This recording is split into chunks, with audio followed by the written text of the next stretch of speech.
y duradera del precio del petróleo.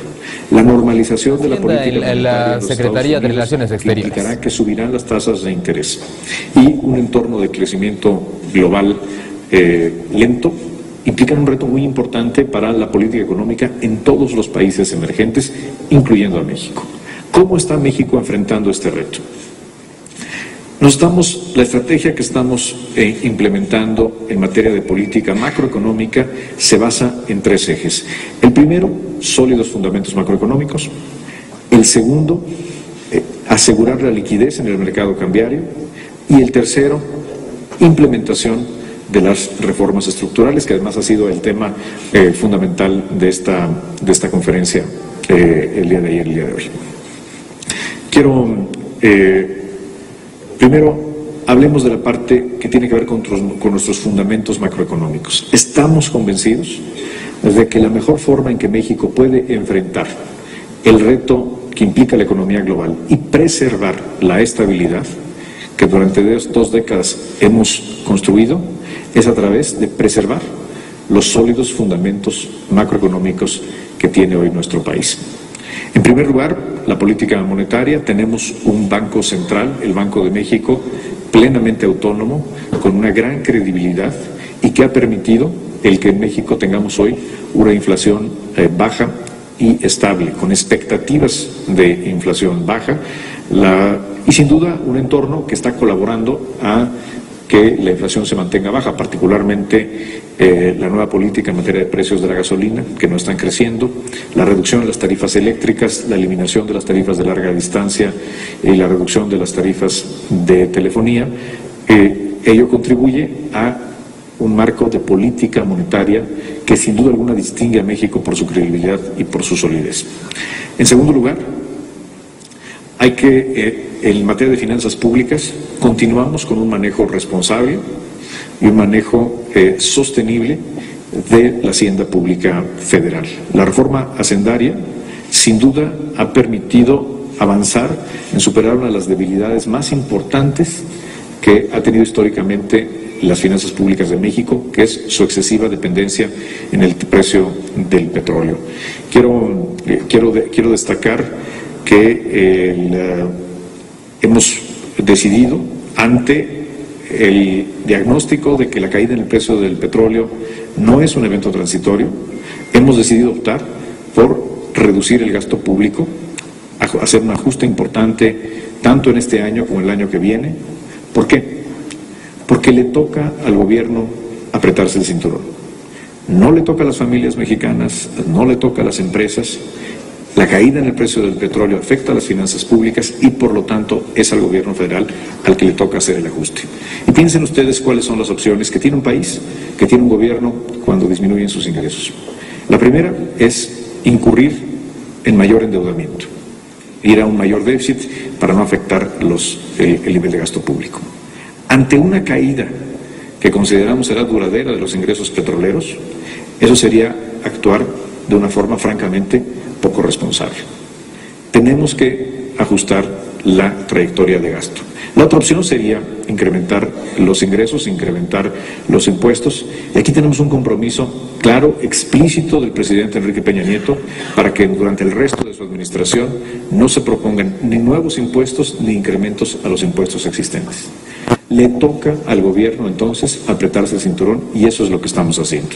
En enero de este año anunciamos un recorte por 124,000 millones de pesos, que corresponde al 0.7% del Producto Interno Bruto, y para el año que entra hemos ya, en el primer informe que hemos presentado a la Cámara de Diputados, en el documento llamado Los Precriterios de Política Económica, hemos dado una primera indicación preliminar de que calculamos una ajuste adicional al gasto público de aproximadamente 135,000 millones de pesos.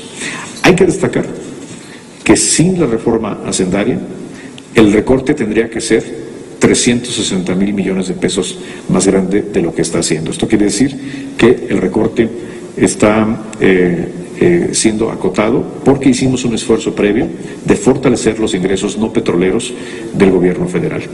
Y en segundo lugar, el ajuste al gasto público lo estamos haciendo con una metodología que hemos denominado el presupuesto base cero, que implica atrevernos a revisar todos y cada uno de los programas gubernamentales, todas y cada una de las áreas de gobierno, asegurar que tengan presupuesto aquellas que están haciendo bien las cosas, que cumplen con objetivos, que están bien evaluadas, y eliminar duplicidades, eliminar ineficiencias.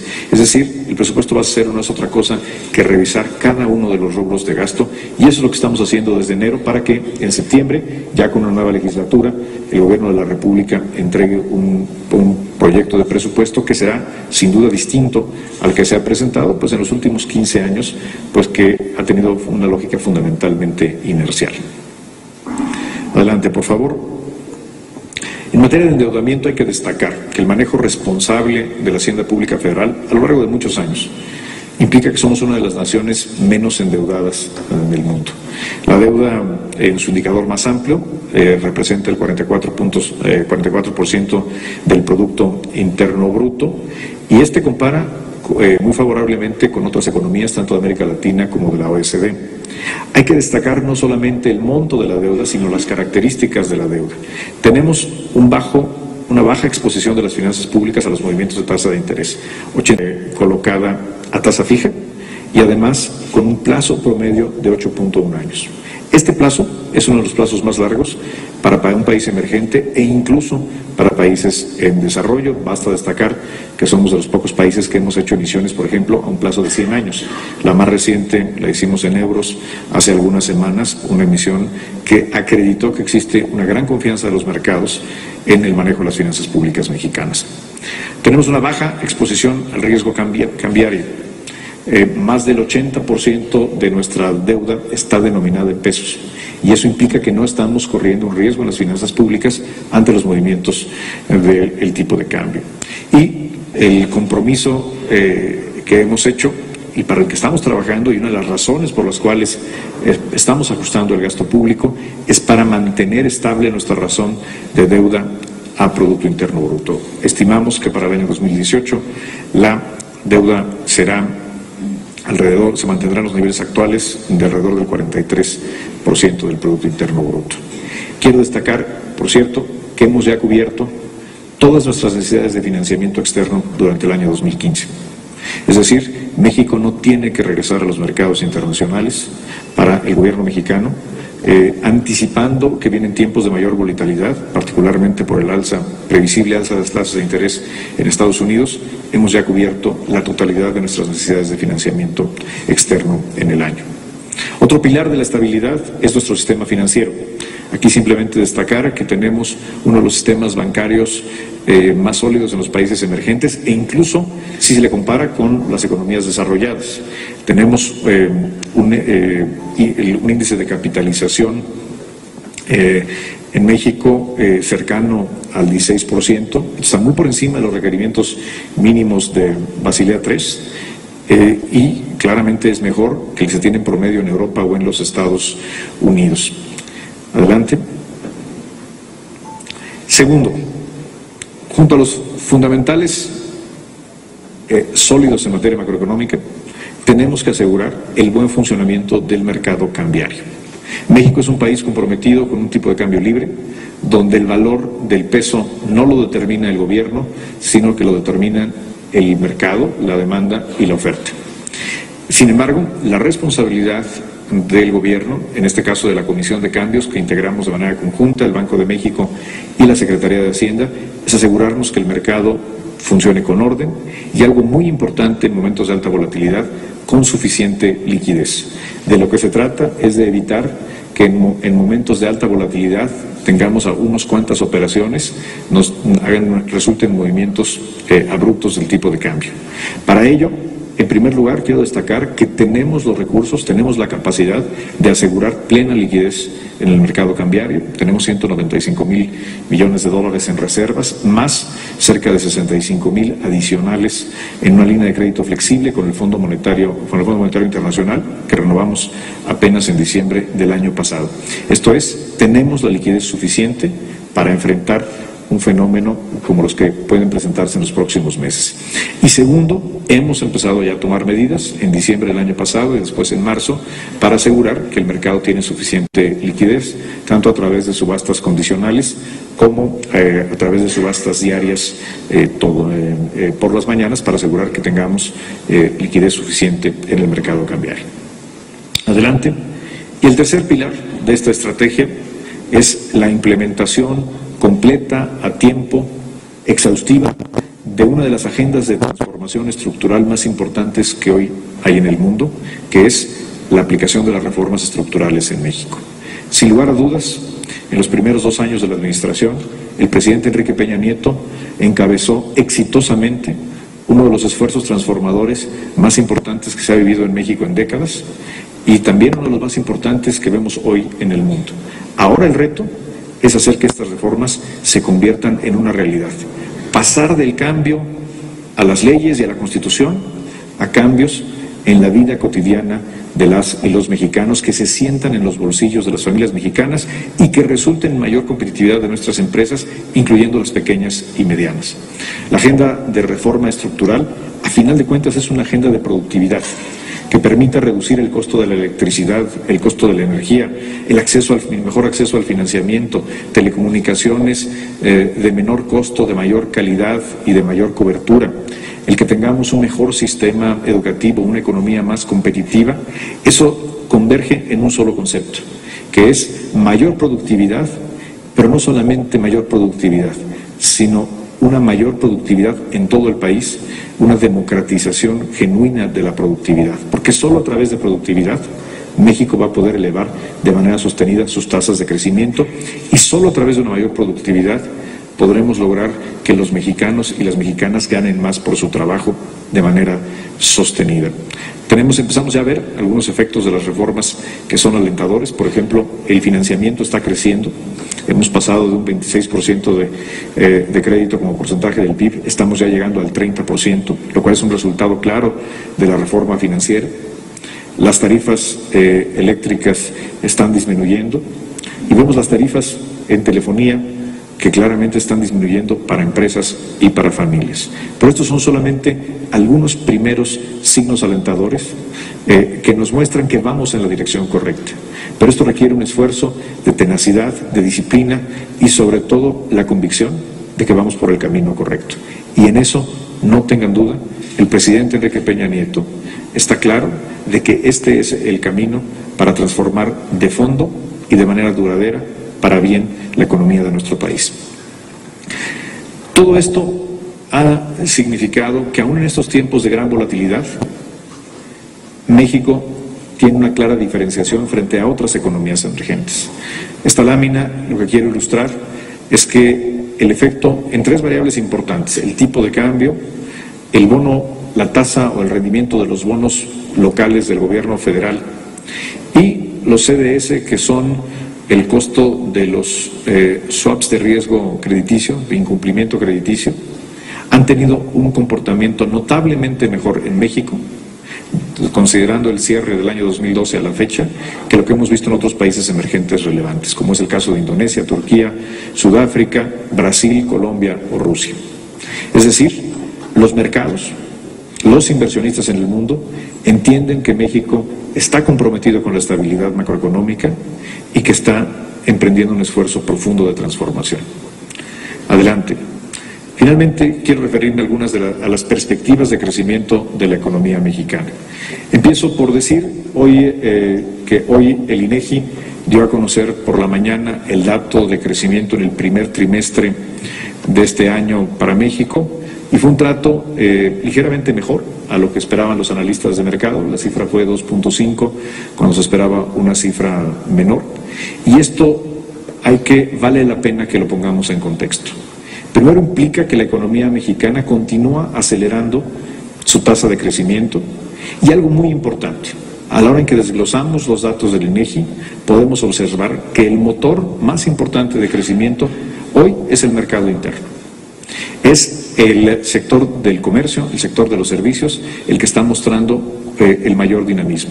Pero también encontramos un claro dinamismo, por ejemplo, en el sector de la construcción, Y vemos cómo las exportaciones continúan creciendo. Claro, dependemos en las exportaciones del desempeño de nuestro principal socio comercial y destino de más del 80% de nuestras exportaciones, que es Estados Unidos, pero claramente también observamos una tendencia positiva en las exportaciones no petroleras. Si ponemos en contexto este dato, 2.5 en el primer trimestre, observamos que es mayor al crecimiento de algunas de las economías más dinámicas de América Latina. Estamos creciendo en el primer trimestre más que Chile, más que Perú, notablemente más que Brasil. Estamos creciendo más que los Estados Unidos, estamos creciendo más que el promedio de la OECD. Es decir, en un entorno de bajo crecimiento global y con retos muy importantes a nivel internacional, la economía mexicana está mostrando un dinamismo relevante en su desempeño. Si vemos el mercado laboral, tenemos también noticias alentadoras. El empleo formal a abril de 2015, medido por el Instituto Mexicano del Seguro Social, muestra una tasa de crecimiento del 4,5%. Es decir, está creciendo más el empleo que lo que está creciendo la economía.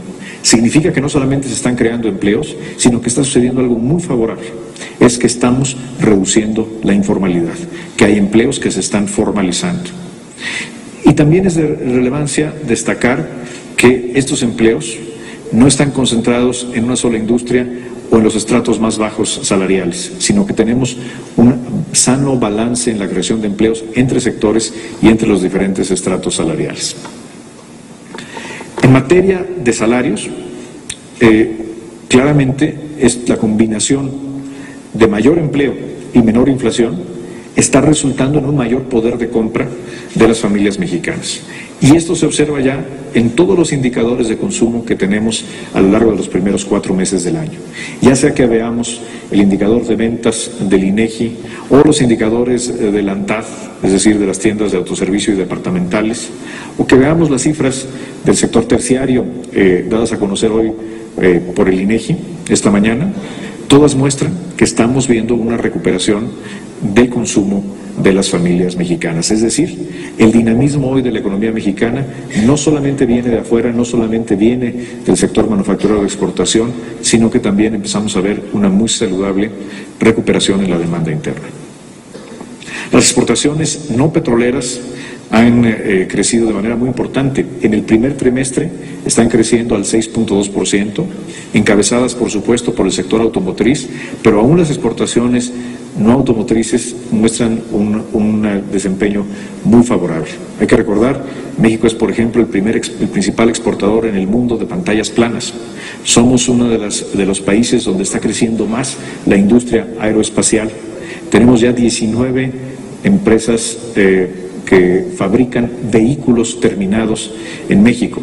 Es decir, tenemos hoy uno de los sectores exportadores más competitivos y más vigorosos del mundo. Les pongo para que pongamos en contexto lo que ha pasado en México en los últimos 30 años, recordemos un dato que es muy revelador. En 1985, hace 30 años, el 85% de las exportaciones mexicanas eran petróleo crudo. Hoy, el 88% de las exportaciones mexicanas son manufacturas. Esto quiere decir que México, a través de la apertura comercial y de la consistencia en la política pública, se ha convertido hoy en una verdadera potencia exportadora, y esto sin duda, conforme se recupera el crecimiento en los Estados Unidos, representa una gran ventaja competitiva de nuestra economía. Adelante. ¿Por qué creemos y por qué estamos convencidos de que México va a acelerar su crecimiento? En primer lugar, porque México es un país que tiene un sólido marco institucional y de responsabilidad en el manejo macroeconómico y de sus finanzas públicas. Segundo, porque en México se está implementando una de las agendas de cambio estructural más profundas y más ambiciosas que hoy existen en el mundo. Tercero, porque estamos llevando a cabo un programa nacional de infraestructura con participación privada y pública que representa el esfuerzo de creación de infraestructura más importante en la historia de nuestro país. Y cuarto, y es algo que a veces perdemos de vista, México es parte de lo que estoy convencido, es la región hoy más competitiva y más promisoria del mundo, que se llama Norteamérica. Somos parte de una región que tiene todos los elementos, toda la combinación de insumos para crecer de manera sostenida y para ser exitoso en la convivencia global. Quiero agradecerles enormemente su atención a esta presentación, felicitar a Susan Segal, al Council of the Americas y a todos quienes han hecho, a los patrocinadores que han hecho posible este evento. Y si me lo permiten, paso a la clausura, Susan, de este evento, siendo las 1:45 horas. Es para mí un honor darles las gracias por su asistencia y declarar formalmente clausurado este importantísimo y muy oportuno foro de discusión. Muchas gracias y muy buenas tardes. Te invitamos a seguir cuestionando la información con los siguientes videos.